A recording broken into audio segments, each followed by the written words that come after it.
در خانه عکسی باشه یا سگی باشه ملائک داخل نمیشه. خب خداوند در قرآن چی میگه در این ارتباط؟ گاهی ملائک داخل میشه یا نمیشه؟ و این علیکم لحافظین کراما کاتبین، به همانا بر شما ملائکه موظف است که اسمشان کراما کاتبین نویسنده است. یعلمون ما تفعلون، هر چی شما انجام میدید اونها میدانند، در تاریکی، روشنایی، شب، روز، خانه، بیرون، هر جایی که باشه. خب اگر فرض کنید که در خانه عکس نصب باشه یا به اصطلاح سگی باشه ملائک وارد خانه نشه، خب طرف میره عکس نصب میکنه به دیوارش، هر غلطی میخواد داخل خانه انجام میده دیگه، بعد ملائکه ثبت کنن در پرونده اعمالش.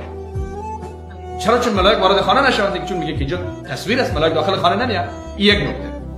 دوم، الله تبارک و تعالی در جای دیگری در قرآن میفرماید اینما تکونوا یدرککم الموت، هر جای باشید مرگ به سراغ شما میاد. مسئولیتی قبض ارواح کی داره؟ ملائکه داره. الذين تتوفاهم الملائکه ظالمی انفسهم. آیت قرآن صریحا بیان میکنه که هم روح انسان مؤمن را ملائکه قبض میکنه، هم روح کافر را ملائکه قبض میکنه. الذين تتوفاهم الملائکه، کسی که ملائکه اون قبض ارواح میکنه.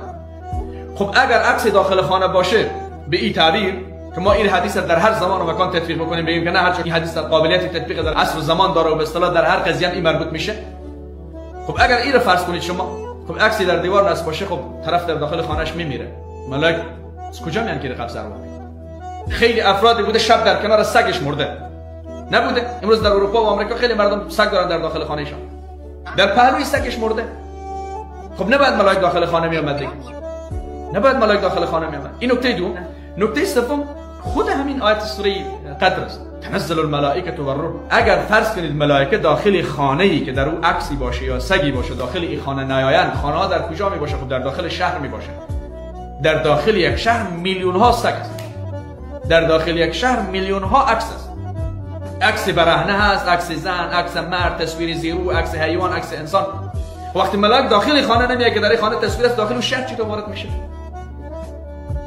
پس اگر شما فرض کنید بگید نه در داخل شهر هم نمیاد، خب پس یک اشاره اجازه بدید. فرض کنید شما مثلا شهر کابل 6 میلیون نفوس داره. خب اگر در این شهر کابل با هزاران عکس و تصویر و اگر ملائک داخل شهری نشود که در اون سگ است، داخل خانه نشود که در اون سگ است، کل این مردم از این فضیلت لیلة القدر باید محروم باشن. بنابراین من نظرم است که بعضی از احادیث مرتبط به یک موضوع خاص است، زمان خاص است، جایگاه احادیث محفوظ است، ما اعتقاد و ایمان و باور داریم. به هدف این که نمیشه به اصطلاح هر حدیثی شما در هر عصر و زمانی به هر قضیه‌ای به هر موردی، مثلا حدیث در یک مورد خاص آمده، در یک زمان خاص مرتبط است، در یک مکان خاص مرتبط است، ارتباط به یک قضیه‌ای که اتفاق افتاده حدیث در او ارتباط داره، شما او رو میارید در هر عصر و زمان به اصطلاح تطبیق بدین که بگیم نه والله موضوع نیست. اولا